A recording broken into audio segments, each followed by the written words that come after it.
Broadcasting from New York City to the world, it's the G-Man Interviews.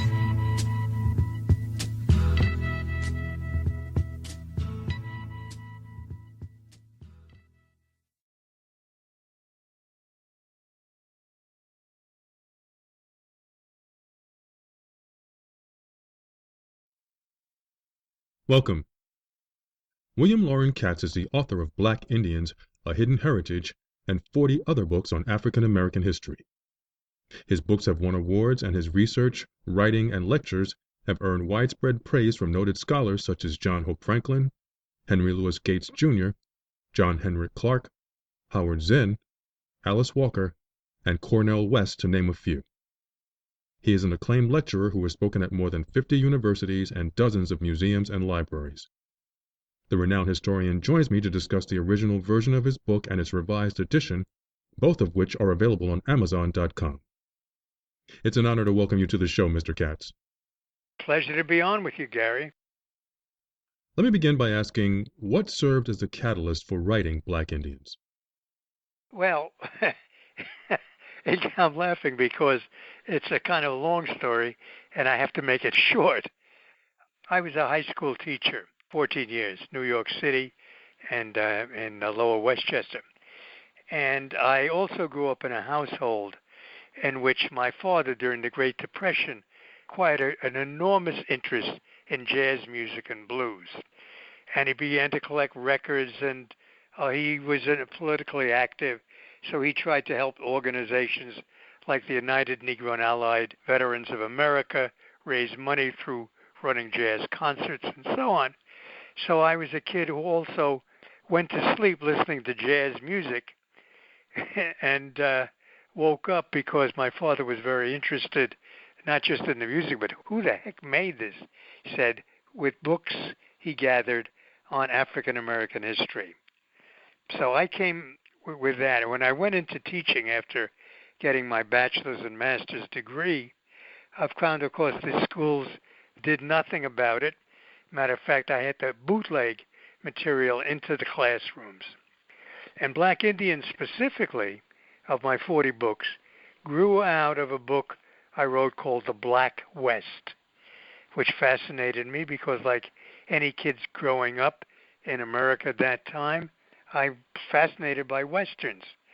And here was I stumbling on dozens upon dozens upon dozens of not only individual men and women, but even black towns out west that I never saw in any of the movies. And I'm gathering material on that, and I'm gathering pictures, because I always like to tell my story in pictures. And lo and behold, a number of the pictures that I'm gathering showing black men and women out west also are showing Native Americans with them. And it begins to dawn on me, there's a whole other story here that has never been told about the relationship on the frontier between white people and Native Americans and African Americans. So that's how I got to it, and have been continuing. The book was originally published in the late 80s, correct? Yes, 1986. And how does the revised edition differ? First of all, you have to understand that the original edition was designed for young adults. Therefore, had to limit it in certain ways. Had to be very clear. I couldn't use footnotes. Couldn't use all kinds of heavy scholarly material. I had to limit it to less than 200 pages and so on and so on. I had to leave out a lot with those kind of limitations. So what I just jumped at the chance on the 25th anniversary of the book. It was doing very well, all on its own, by the way. Not many reviews, but word of mouth and selling on the streets here in New York on 6th Avenue, all the way up to 125th Street in Harlem. Booksellers out there with their little tables. So I was able to add an enormous amount of material to it and bring it up to date to things that I hadn't covered in the early history, showing how black and red people had reached out to each other in the 60s and the 70s 80s up, into the new century. I kind of filled in a lot of the things left out and put in a lot of new things. I was able to talk about the American Indian movement and how in the civil rights movement of Dr. King, Native Americans were involved. In Dr. Farrakhan's March on Washington, Million Man March, he had Native American speakers as well as African Americans, and even the relationship that developed by prisoners Leonard Peltier and Mumia Abu-Jamal. So it really brought it up to date, which people wanted. They didn't just want the history that in the original edition I had traced all the way back to the days of Columbus. Were black Indians separate from tribes like the Apache, Comanche, and Sioux, or were they included amongst them? Well, that's the whole thing. They were both. But what I wrote about, what people didn't know, is that they were included in just about all of the nations that were here. And the reason was simple. I found out, and this is one of the central points people are kind of shocked about. The first people enslaved here in the Americas were not Africans but Native Americans. The Europeans who arrived they enslaved whoever they found. And they, of course, made war on Native Americans, and they overworked them. They were beginning to not die out, but they were beginning to die on the job from overwork, persecution, savage treatment, and so on. Africans were brought in as replacements, and also the Africans had one further advantage. Native Americans could escape and go back to their own people who were armed and often in secure hiding places, villages, and so on. And Africans could always be designated by their skin color. They had nobody to automatically reach out to who was sympathetic, except that because the Europeans had enslaved Native Americans first, Native Americans got the idea that when they peeked over those hedges and saw black people and white people, they saw a cleavage in what was going on there.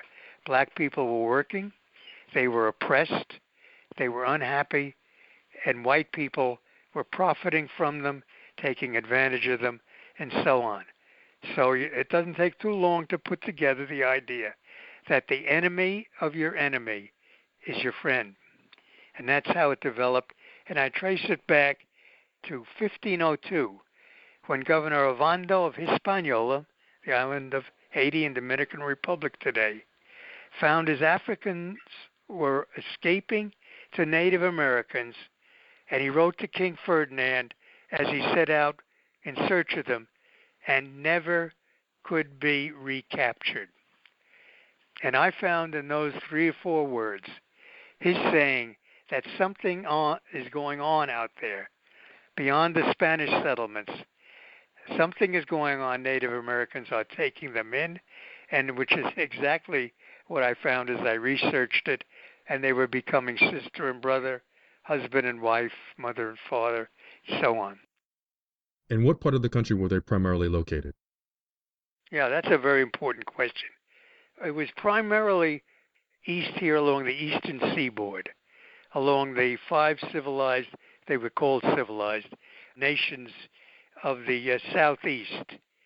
And Africans from Georgia and the Carolinas, Mississippi, and so on, fled and were taken in by these nations.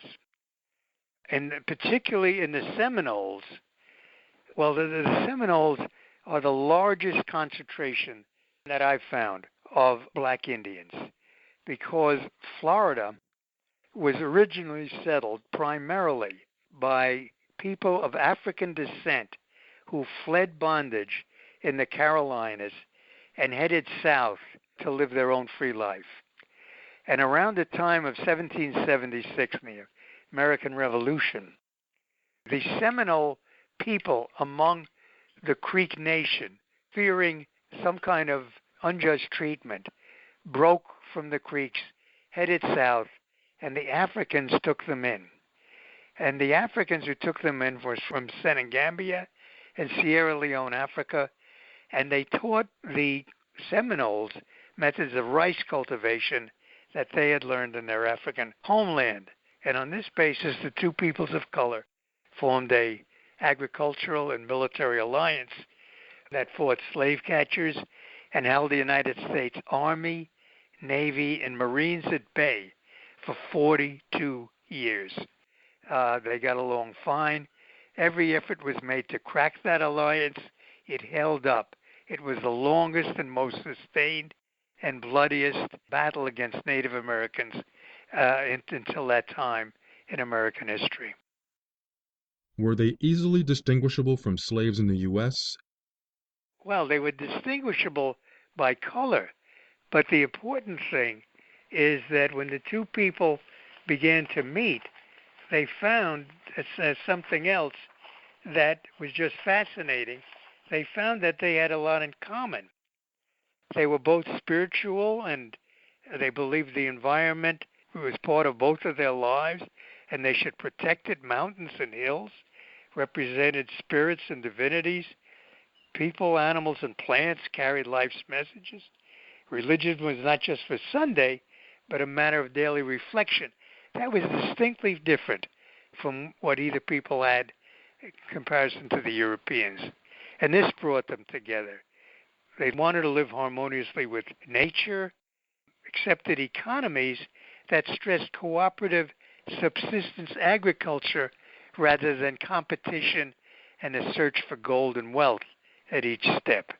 They really were on a different plane together than the Europeans were with either of them.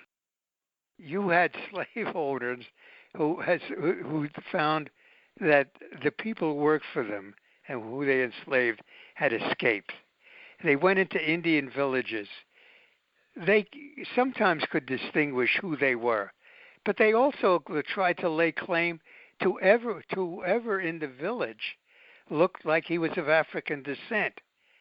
And the Indians learned that if the only way they could end the argument as a winner was by claiming that the African people they were pointing to was now, quote, my slave. In other words, that it wasn't yours. I had enslaved this person, which of course was the story they made up to protect them, because the only thing the Europeans respected was property and claims of property. In online and print interviews, you stated there were numerous sad and tragic events that had a devastating impact on Black Indians and their culture. Could you provide a few examples for those who might not be aware of what happened? Racial hatred didn't grow on this soil. I have so many instances in the book of Europeans, whether it's French, British, Dutch, saying we must pit these people against each other. And part of it made sense from the European standpoint because, first of all, the Europeans coming over here were constantly, in the early days, outnumbered. And here they have two peoples of color they're trying to exploit. So they're both exploiting them, but they also need to play divide and rule. And then that's what they did. They went after them in that way. So it was a tragic experience because at times they were able to pit black people against red people and so on. But the alliance held. I mean, that's the kind of the theme of my book. Even though there were instances, the alliance held. In instance after instance, the Europeans are driven to sputtering fury at the thought that Native Americans won't return the Africans who fled to them. And as a matter of fact, one of the interesting things I found was in the early treaties that were signed between the Europeans and the Native Americans, there was always a section saying that escaped slaves must be returned. They had to agree to it, and in no instance was there ever found to be an instance where they were returned, because by then they were being asked to return members of their family, their children, their wives, and so on. They say that the millions of people who came to and eventually settled in America changed it for the better. What would you say was the greatest contribution of the Black Indians? I'm glad you asked that question. because I have an answer. I call the black Indians our first freedom fighters. Just think of what process I described. Africans fleeing to Indians, the two people arming to fight for what? For their freedom and their sovereignty and their land. And I'm talking about something, as I said, that goes back to the time of Columbus, not in 1776. By then they've been doing it for centuries, fighting for freedom. And that contribution, you can't take that away. That's far superior to what happened in 1776, when a group of 55 men put on white wigs, they were largely slaveholders, met in Philadelphia and declared, quote, all men are created equal. Black Indians, both the Native Americans among them, and the Africans and the black Indian blending of the two were fighting for freedom on their own, as I said, centuries before then. I have one more question, and it's pretty detailed, so bear with me. There's been a great deal of debate on the issue of immigration during past presidential elections and the upcoming election as well. What makes the 2016 presidential election differ is the fact that you have a Republican nominee and many members of said party proclaiming certain people should be kicked out of or refused access to the country because they don't belong here. When examining the history of black Indians in America and how they were treated, what points would you cite from your book to challenge the viewpoints of Donald Trump and those who support his position on immigration? Well, I mean, I think the position that he has enunciated is wrong on so many levels. I just take a few separate instances. Native Americans alone not only welcomed the European newcomers, but they taught them all kinds of things that allowed them to survive. If the Native Americans had just walked away when the Europeans landed, the Europeans would have been lost. They wouldn't have known how to fish, where to fish, what poisons to look out for, and what kind of foods to cultivate, and so on. And of course, Africans coming among the Native Americans taught them many things. And the Europeans took an approach which was exploitative. They wanted to use the people. They wanted to seize their land. They wanted to enslave men and women, husband and wife, and children.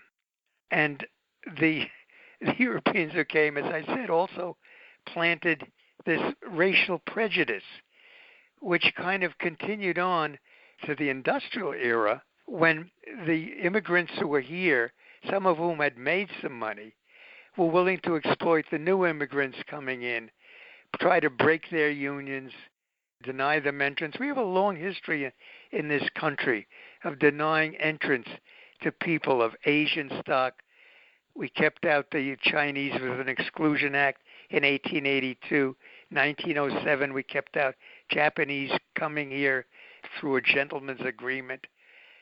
We went into places and pitted one group against another so that they wouldn't be able to organize unions. How can people obtain more information on your books, how to purchase them, or upcoming speaking engagements?